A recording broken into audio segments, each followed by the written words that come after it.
Você sabia que com apenas 50 centavos por dia você poderia reduzir em 10% a sua mortalidade cardiovascular? É o que eu vou revelar para você nesse vídeo. Se você quer viver e envelhecer com saúde, vem comigo.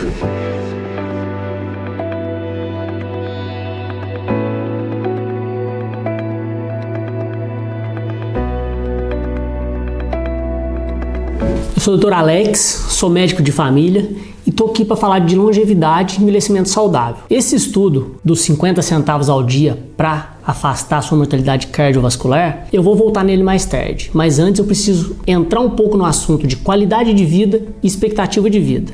Nesse tema tem um estudo surpreendente que foi publicado em 2011. Ele afirmou que os americanos em 2011 estavam vivendo mais do que as gerações anteriores. Até aí, nenhuma surpresa. Esse estudo não avaliou apenas quantos anos os americanos estavam vivendo, mas sim como eles estavam vivendo aqueles anos. Se eram anos saudáveis ou se eram anos com patologias crônicas. E ficou evidenciado que, embora eles vivessem mais anos, eles viviam mais tempo doente e menos tempo saudável do que as gerações anteriores.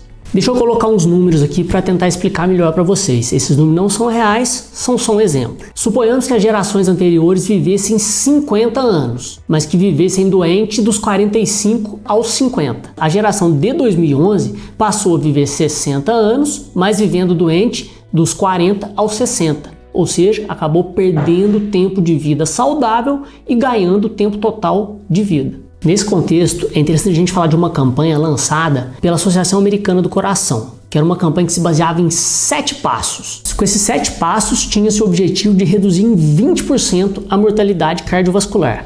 E os passos eram simples. Primeiro, não fumar, não estar acima do peso, caminhar no mínimo 22 minutos por dia, se alimentar de forma mais saudável, que eles definiram como uma ingesta de frutas, legumes e verduras, ter a medida de colesterol abaixo do valor de referência, manter a pressão arterial normal e manter taxa de glicemia normal. Mas será que seria difícil uma pessoa conseguir atingir esses 7 passos? Eles continuaram estudos avaliando os hábitos da população. E o que eles perceberam? A maioria dos pacientes já não fumava. Metade dos pacientes conseguia cumprir bem a meta de exercícios físicos. De 10 pacientes, 3 conseguiam cumprir todos os 7 passos, exceto o passo da alimentação saudável. Com esse estudo ficou claro que a maior dificuldade na mudança de hábitos das pessoas seria a alimentação. E é onde a gente tem que concentrar mais esforços. Então nesse vídeo eu quero falar um pouco mais sobre alimentação saudável e no final trazer o que eu prometi lá no começo. O primeiro ponto que eu acho importante a gente falar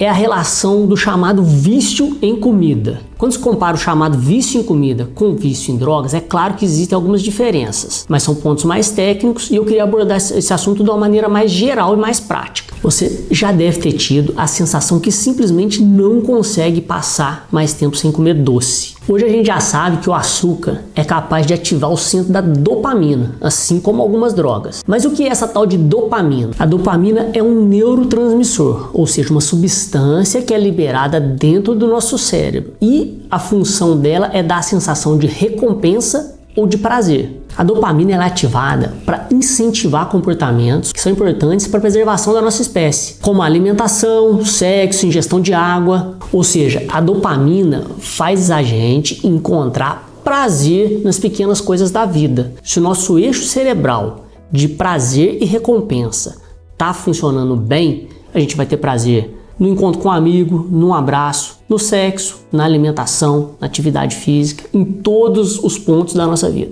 Inclusive eu tenho lá no Insta um post falando sobre maneiras de se ativar a dopamina.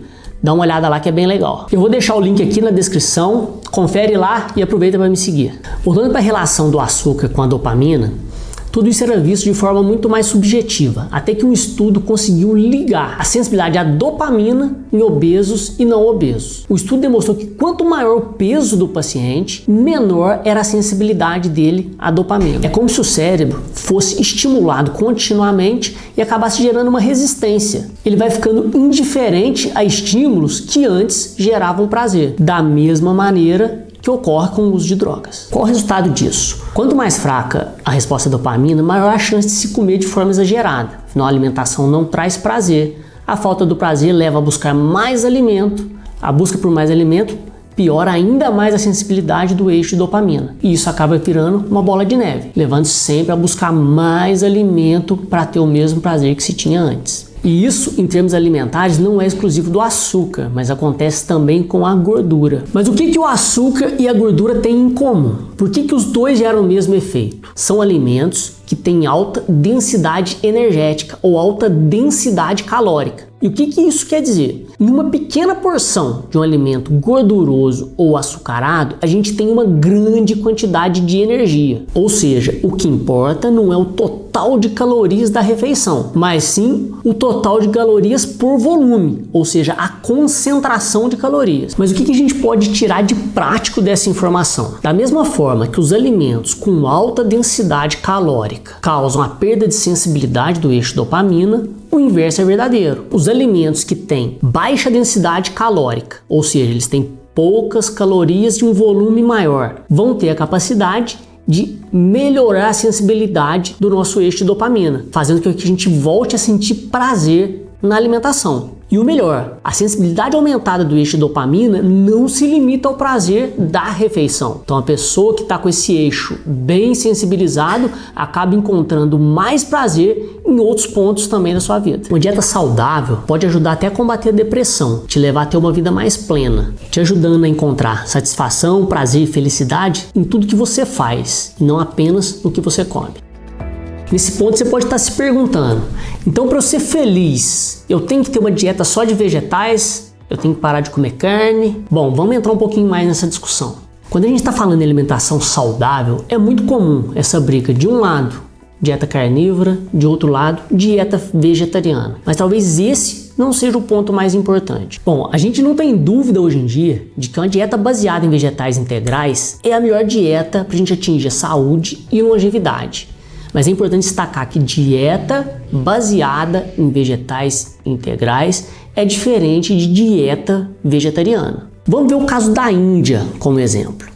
A Índia foi um país que durante seu desenvolvimento ela teve pequeno acréscimo no consumo per capita de carne na população. E ainda assim, ela aumentou em muito os níveis de doenças crônicas, como diabetes, hipertensão, obesidade e derrame. Por que será, então, que um aumento pequeno no consumo de carne gerou um grande aumento no número de doenças? Estudos atribuem esse fato a uma redução importante no consumo de vegetais não processados na alimentação indiana. Houve uma substituição importante do arroz integral pelo arroz branco. E além disso, hoje são consumidos cada vez menos produtos básicos da culinária do país, como lentilhas, frutas, legumes, verduras, grãos integrais, oleaginosas e sementes em geral. Em detrimento desses alimentos, passou-se a consumir mais fast food e carboidratos refinados dos produtos industrializados. O que a gente tem percebido é que parece que o efeito promotor de saúde em se consumir vegetais integrais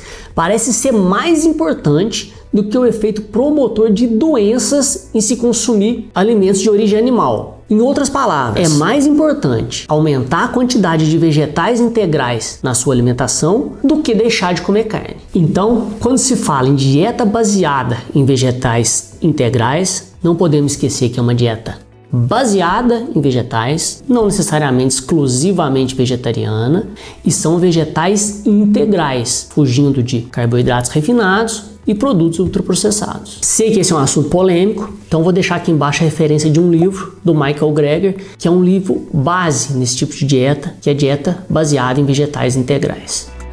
Mas com essa confusão toda de vegetariano, carnívoro, açúcar, gordura, você pode estar querendo saber, afinal de contas, o que é ou não é saudável comer? Por exemplo, suco natural é saudável? Depende. Se você deixar de tomar um refrigerante para tomar um suco natural, não tem dúvida, vai estar sendo muito saudável. Já se você deixar de comer uma fruta para tomar o seu suco, a gente já não pode dizer a mesma coisa. Você vai estar abrindo mão de nutrientes e de fibras da fruta para estar tomando apenas o seu suco. Então vai estar sendo menos saudável. E se você substituir a água por suco, você pode estar tendo mais calorias e pode estar tendo mais açúcar, que pode levar até um pico glicêmico. E aí vai ser saudável? Depende se a restrição calórica é algo importante na sua dieta ou não, se você precisa de mais fibra ou não na sua alimentação. Então não é possível afirmar com base apenas nisso, um copo de suco, um copo de água. O que a gente precisa saber é qual é a sua dieta como um todo quais as suas necessidades, para saber se aquela substituição de alimento é ou não saudável para você. É importante a gente enxergar que sempre que a gente escolhe um alimento, a gente está deixando de escolher outro. Então, para falar se um alimento é ou não saudável,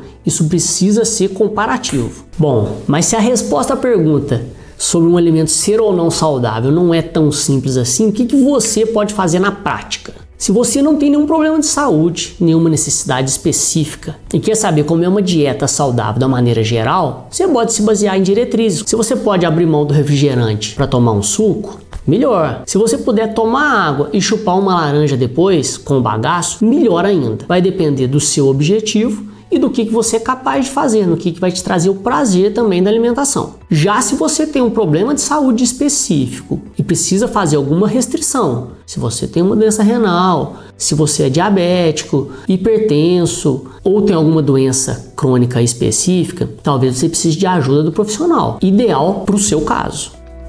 Bom, falei tanta coisa aqui sobre alimentação e você pode estar pensando, para que tudo isso se com 50 centavos por dia eu consigo reduzir em 10% a minha mortalidade? Bom, vamos voltar naquele começo.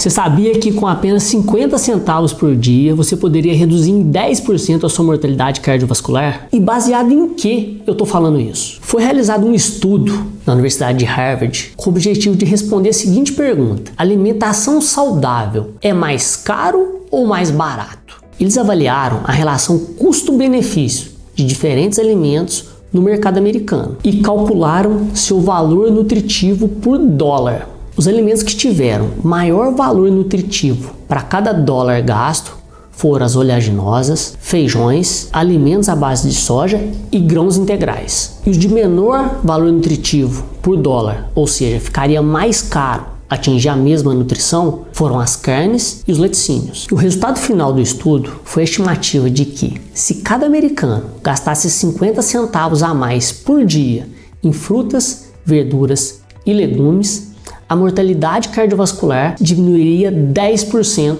na próxima década. Com apenas 50 centavos por dia, a gente estaria ganhando longevidade e qualidade de vida. Isso sem falar ainda no que geraria de economia, com medicamentos, exames, doenças e tratamentos da maneira geral.